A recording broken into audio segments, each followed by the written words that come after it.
I'm surprisingly doing well today.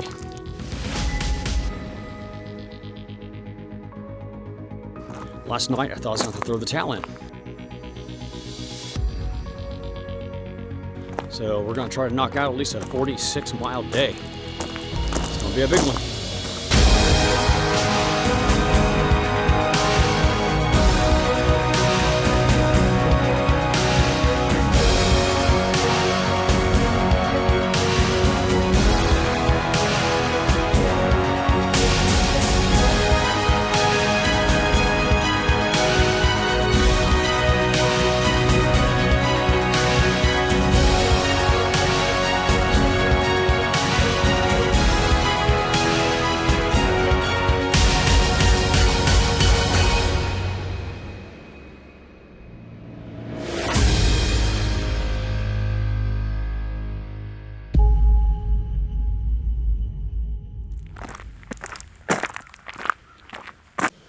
They know how to decorate their tombstones down here, that's for sure.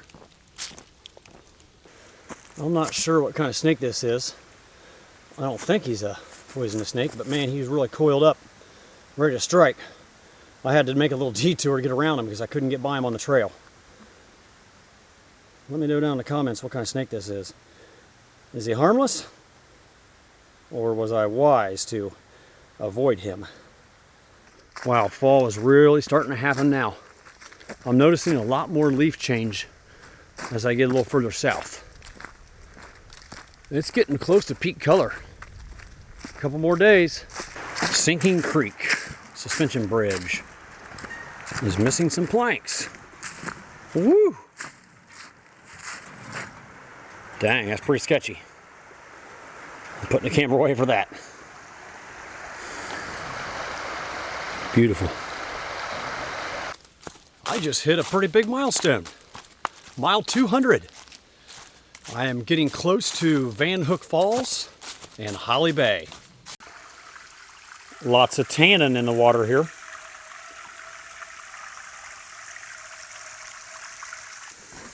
Folks, we are here at Van Hook Falls. That's gorgeous. We'll get a little closer look as I get down there.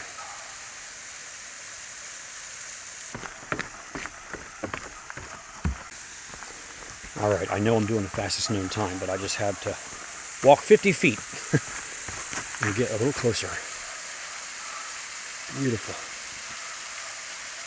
Reminds me of a little miniature ash cave in Hocking Hills.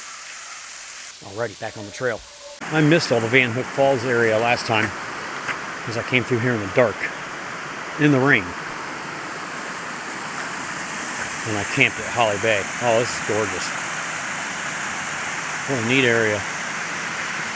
I'm glad I got to see it in the daylight.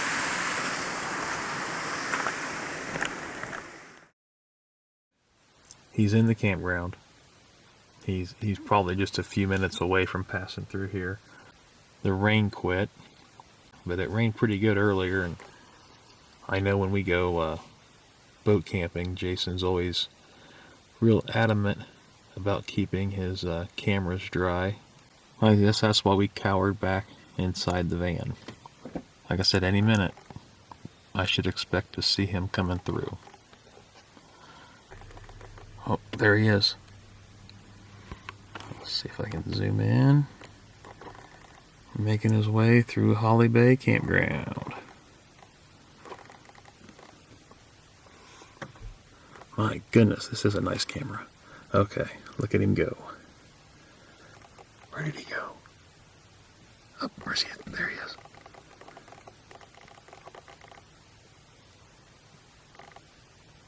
And he's gone. That was kind of a rush. I got to get that shot. You know, it was just like deer hunting as a kid. You know, you had that buck fever going on. So, no, that worked out good. I really want to get closer, and I think I'll try that tomorrow. I'd like to find a parking lot where I could, you know, leave the van safely and hike in to the trail, you know, and camouflage myself up real good. But we'll talk about that later. So, all right, haven't got the camera out for a while. This is one beautiful area. Walking by the mouth of Laurel, right down there. Coming out to the Cumberland River here shortly. And working my way to Bark Camp Shelter. But I'm gonna stop there and cook a warm dinner, take a 3-hour cat nap, and hit the trail at 2 a.m. to get the Cumberland River section finished up before light. Wow. It's a little drizzly right now. I don't care. That's a gorgeous view.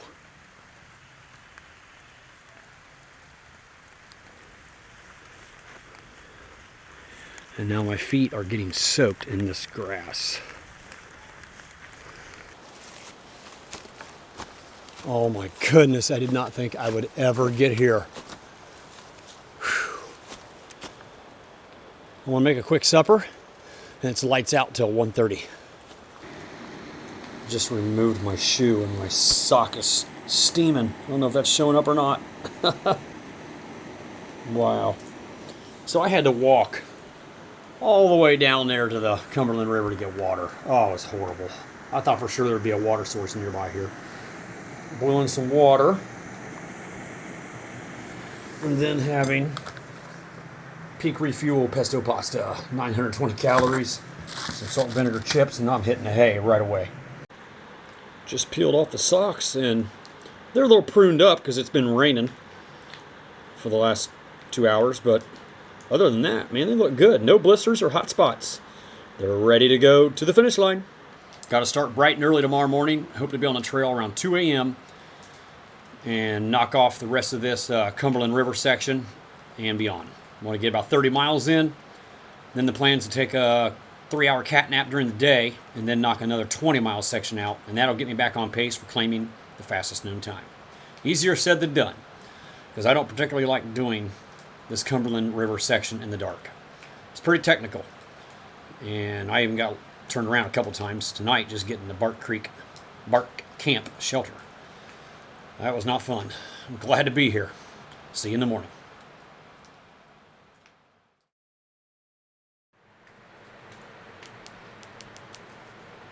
Whoa, there we go. There's the light. Good morning. Friday, day 6 on the Sheltowee Trace, Unsupported FKT. It is 1:30. I'm going to be on the trail at 2. I think I've got enough time to make a cup of hot coffee today. That sounds really good. My alarm went off at 1, and I had no clue what was going on. I was so out of it. I was having some weird dreams, and someone was trying to explain to me what the sound was in my dream. But I set 3 of them. I set a 1, a 1:15, and a 1:30 as a last case scenario, to just throw everything in the bag and go. But I got up at 10 after, I think, after hitting the snooze once, and just about ready to roll. Got 8 miles into Cumberland Falls Visitor Center area there, and then we're going to keep on pushing. I'm going to try to get 30 miles. That's usually when I kind of hit a wall. So my feet start getting sore, so my pace wants to drop. I'm hungry and tired. So, I got to get 2 days of 50s. Yeah, something like that. I'll crunch the numbers once I get on the trail again. But I'm going to do a 30 right now and stop for another nap. This hasn't been very fun out here this morning. Hiking Cumberland River Trail in the dark, in the rain, is definitely difficult and not very enjoyable. Man, I am so glad to be done with the Cumberland Falls and Cumberland River section. I'm not sure if the camera's picking that up, but I can hear the falls right beside me. Just on the other side of those lights on the sidewalk. It's a roar, that's for sure. I'm gonna grab a quick snack out of my pack and get right back on the trail. This is the Cumberland Falls Visitor Center. That looks tasty, but I cannot partake. Yeah, they got some good music playing. Boy, am I glad to be done with Cumberland River area. Ugh, good riddance. I'm currently on Thunderstruck Road, walking about 4 miles an hour, making up some time. Look at those beautiful fall colors. We are just about prime color. time for a little update. I am closing in on the Barren Fork area. I think I'm 3 miles away. I feel really good today. I've been speed walking quite a bit. No major pain issues. The feet have kind of healed themselves on trail. It's almost like it's a miracle. And I can feel my pack getting lighter, so it doesn't wear me out as much on the hills. But overall, doing really well and closing in on the 100 mile mark. So we'll be down to double digits and I can almost taste it now. Ah, dang it. No way across. I am not taking my shoes off. I can't figure out why there's rocks there and not here. I wonder if I can stay drier if I just run across. So I ran across and I got just as wet. And now I realize why there's boards or a log and rocks there, because that is the trail. I didn't have to get wet. Daggone it. And I just went a quarter mile up the wrong path.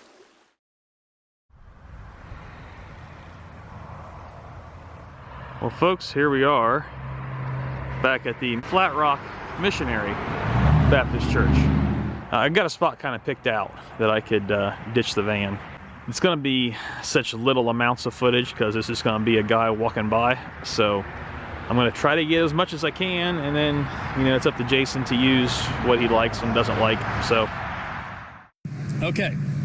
So I needed a second camera, so I don't know if the footage will be worth a darn on my cell phone or not. But I'm setting up a shot right now. At the church. I was always counting on Jason this last half of the Sheltowee Trace to be pretty strung out, lethargic, slightly goofy, and a little insane. And I think we've achieved that level, or Jason has achieved that level. So he shouldn't be very observant to other things around him. I know he is just watching where his feet take a next step, and he's looking for little turtles on trees. So I got the G7X Mark II up against this chain link fence. As soon as I know he's getting close, I'm just gonna smash that old record button and I'm gonna go take cover. And chances are this tree is gonna break it up enough to where he's not gonna notice it. You know, it's not like I just have it sitting on the fence right here where there's nothing. So we're gonna hang out right here. This looks like a cozy spot. And as soon as he's getting close, I'm just gonna hit record and walk away. Easy peasy. Just left Barren Fork, coming out to Flat Rock. Making good progress. Right there is where I camped on my last FKT. Right before the Flat Rock Church, which is right up ahead here.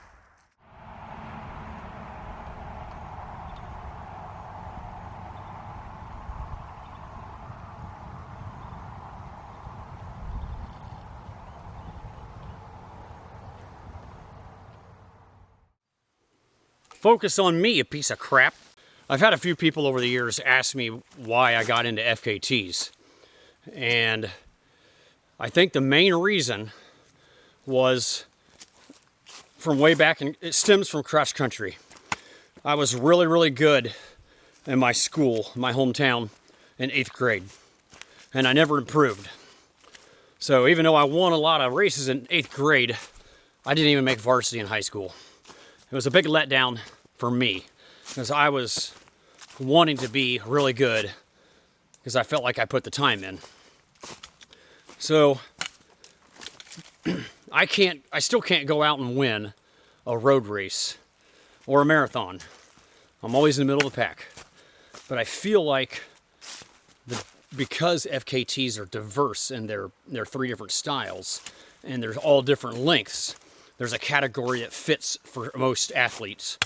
I don't really consider myself an athlete, but I was able to find success at winning something in FKTs. And it's not that I need to feel like I can win something and be better than anybody else. It's just, I like setting a goal and trying to accomplish it and be challenged during it and maybe even tested. And FKTs do all of that for me. Making good progress. Now I just got to get down to Yahoo Falls, and I'm going to take a little break there, dry my feet out, change my socks, eat eat a dinner slash lunch, and get right back on the trail because I got 20 miles to Blue Heron, hopefully by midnight. And then I'll bed down for a couple hours for a little cat nap and right back at it again.